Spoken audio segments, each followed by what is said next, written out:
नमस्ते भारत, वंदे मातरम। आज हम सब लोगों के बीच में एक ऐसी शख्सियत से मैं आप सब लोगों को रूबरू कराना चाहूँगा। माननीय श्रीमान कर्णदेव कंबोज जी, पूर्व मंत्री हरियाणा सरकार और भारतीय जनता पार्टी के ओबीसी मोर्चा के प्रदेश अध्यक्ष। ऐसी शख्सियत जो ओबीसी समाज की आवाज़ को बुलंद करती आई है, निरंतर उनके हितों की रक्षा करती आई है। माननीय महोदय जी, आपका हार्दिक स्वागत, जी, अभिनंदन। धन्यवाद आपका।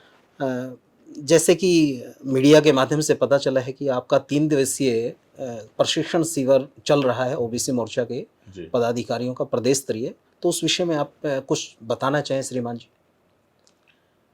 देखिए, प्रशिक्षण भारतीय जनता पार्टी की पद्धति में एक काम है। समय-समय पर हमारे कार्यकर्ताओं के, हमारे प्रदेश पदाधिकारियों, राष्ट्रीय पदाधिकारियों के द्वारा प्रशिक्षण शिविर लगते हैं और अच्छे-अच्छे वक्ता अलग-अलग विषयों पर अपना विचार आकर के कार्यकर्ताओं के सामने रखते हैं, जिससे कार्यकर्ताओं का जो है ज्ञानवर्धन होता है, उनको कुछ सीखने का, नया कुछ सीखने का मौका मिलता है। तो ऐसे हमारे 3 दिवसीय सत्र में हमारे कुल 14 सत्र हैं, जी, जिसमें आज हमारे 11 सत्र जो है आज तक हमारे समापन संपन्न हो चुके हैं। जी, 3 सत्र हमारे कल हैं जी, और जब हमारा सत्र प्रारंभ हुआ था स्टार्टिंग में आदरणीय बहन सुधा यादव जी, जी। जो केंद्रीय संसदीय बोर्ड की अभी नई नई उनको सदस्य नियुक्त ज़िम्मेवारी हुई। ज़िम्मेवारी भी मिली है, जी, जी, वो उसका उद्घाटन करने के लिए आई थी। जी, और कल समापन पर हमारे आदरणीय प्रदेश अध्यक्ष ओम प्रकाश धनखड़ जी, जी, वो कल समापन पर रहेंगे। जी, बीच में बहुत ही अच्छे-अच्छे विद्वान लोग, जी, जिनकी अपने-अपने विषयों पर बहुत अच्छी पकड़ है, तो ऐसे बहुत से हमारे श्रेष्ठ कार्यकर्ता इस शिविर में जो है हम सबका मार्गदर्शन करने के लिए आए। और मैं आपके चैनल के माध्यम से उनका धन्यवाद भी करूँगा कि वो अपने व्यस्तम समय में से समय निकाल करके यहाँ हम सब कार्यकर्ताओं का जो है ना उन्होंने ज्ञानवर्धन करने का काम किया।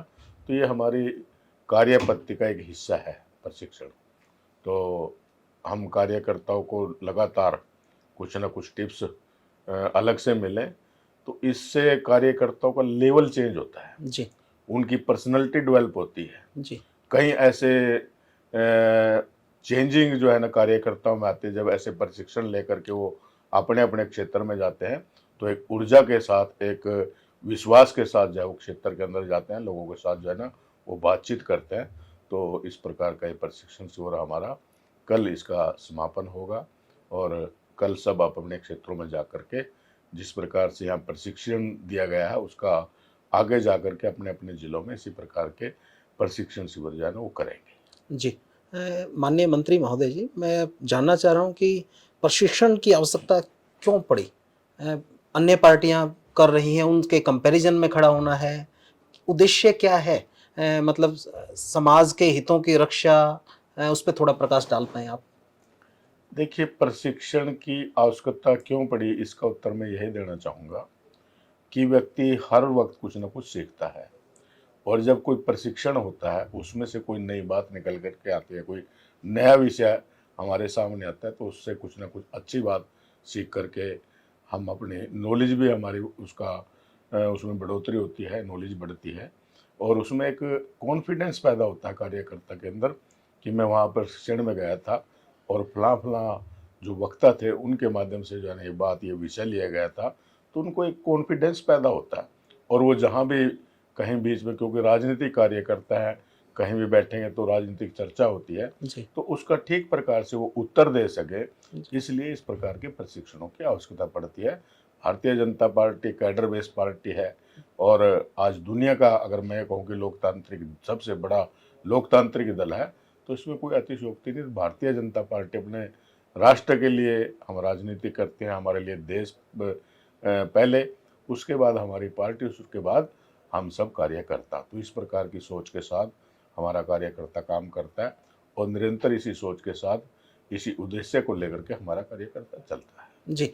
माननीय मंत्री महोदय जी, एक विषय आपकी पार्टी में बड़ा हर कोई टैग वाक़ई बोलता है कि इस पार्टी में किसी को नहीं पता किस व्यक्ति को क्या पद मिल जाए। इस वाक़ये को कैसे आप देखते हैं मतलब? देखिए, यही तो इस पार्टी की खूबी है। मैं तो किसी दूसरे का नहीं, अपना उदाहरण ही दे सकता हूँ। जी, मेरे जैसा एक साधारण परिवार का कार्यकर्ता ग्रामीण पृष्ठभूमि में जो जिसने जन्म लिया वहीं पढ़ा, वहीं पढ़ा, वहीं बड़ा हुआ, और उसको ऐसे कार्यकर्ता को चुनाव लड़वाना, और चुनाव लड़वाने के बाद जब जीत मिली और उसके बाद जो है इतना बड़ा सम्मान देना, मुझे मंत्री पद दिया गया, और आज मुझे भारतीय जनता पार्टी का जो हमारा ओबीसी वर्ग जो सबसे ज़्यादा संख्या में हरियाणा के अंदर है, जी लगभग अगर ये मैं कहूँगी 45% के आसपास जो है ओबीसी समाज हरियाणा के अंदर है, तो उसकी जिम्मेवारी मेरे को दी गई है। तो ये एक अपने आप में एक खूबसूरती भारतीय जनता पार्टी की है।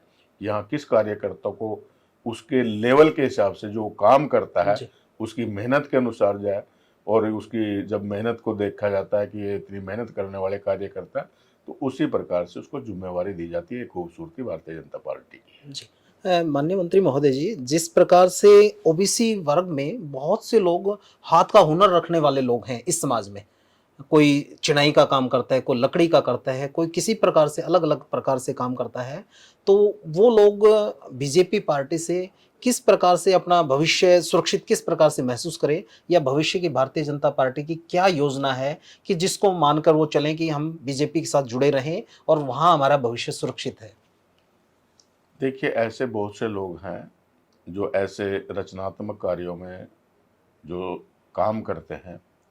कोई राजमिस्त्री का काम करता है, कोई लकड़ी का काम करता है, कोई फर्नीचर बनाने का काम करता है, कोई अन्य प्रकार का काम करता है।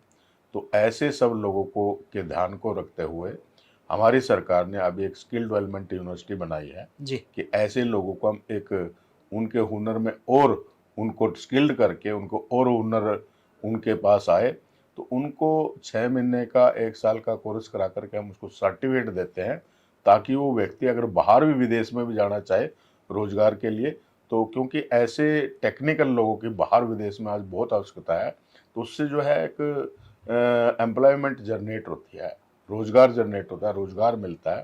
तो स्किल डेवलपमेंट यूनिवर्सिटी जो है हमने विश्वकर्मा के नाम से जो है वो जी, जी, बढ़ाने का काम किया है। जी, और इसी प्रकार से एक नया हरियाणा के अंदर हमें केस कला बोर्ड, जी, क्यों आज दूसरे देशों में अगर मैं ये कहूँ कि इंग्लैंड में नाई का काम करने वाले बहुत से आज नौजवान, जो 6-6 घरों के नौजवान मैं देखता हूँ हुँ, कि वो आज यहाँ नाई का काम सीख करके सैलून पर जा करके प्रैक्टिस करके और विदेशों में जाते हैं, वहाँ उनको आसानी से काम मिल जाता है। जी, और जब उनको काम मिलता है तो उनको रोजगार मिलता है, तो उनके घर का जो उनका स्वप्न होता है वो स्वप्न साकार होता है कि मैं विदेश में जाऊँ, कुछ काम करूँ और वहाँ से पैसा अर्जित करके वो उसके साथ साथ अन्य काम भी वहाँ करके अपना और अपने परिवार का लालन पालन करते हैं, और देश में जो विदेशी पूंजी लाने का काम भी इस प्रकार के नौजवान करते हैं।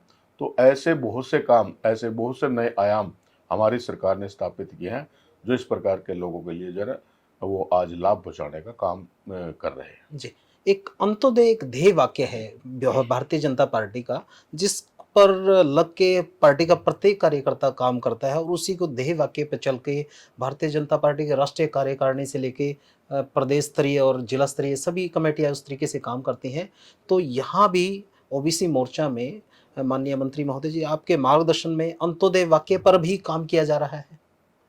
देखिए, तो हमारे प्रेरणा स्रोत पंडित दीनदयाल उपाध्याय जी का एक विजन था कि हमने अंत्योदय करना है। जो अंत में बैठा हुआ, सबसे अंतिम पंक्ति में बैठा हुआ व्यक्ति है, कि सबसे पहले उसकी चिंता करना।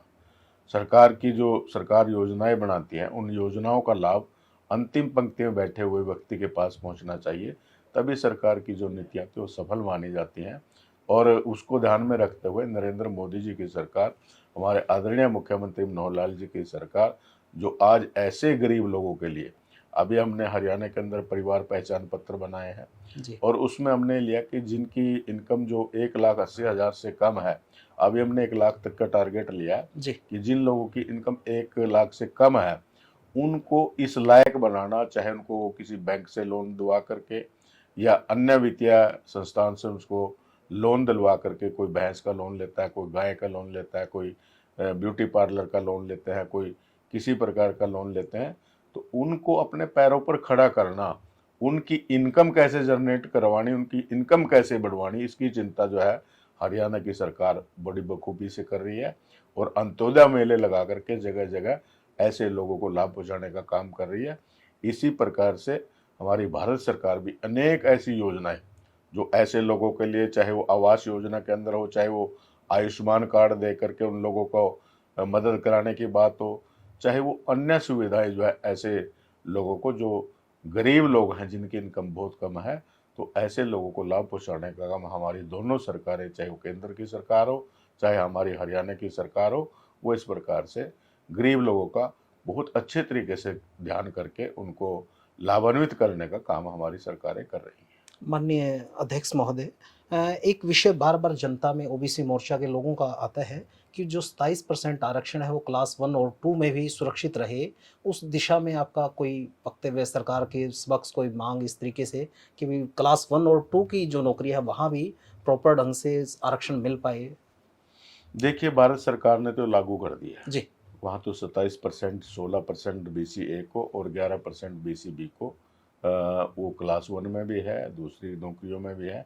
हरियाणा में अभी कई टेक्निकल इसमें जो है ना कोर्टों में कुछ मामले फंसे हुए हैं। जी जी। उनको सबको क्लियर हो जाने के बाद हरियाणा के अंदर भी हम इस प्रकार की व्यवस्थाएं करने का काम करेंगे, ताकि जो है ना ओबीसी वर्ग के लोगों को इसका लाभ मिल सके, उनको भी जो है भागीदारी, पूर्ण रूप से उनको भागीदारी मिल सके। तो इसके लिए हमारी सरकार प्रयासरत है। जी, इसमें सर कुछ जो लोक गायक हैं, लोक कलाकार हैं, कुछ जाति विशेष पर गाने बनाकर फूहड़ता फैलाते हैं।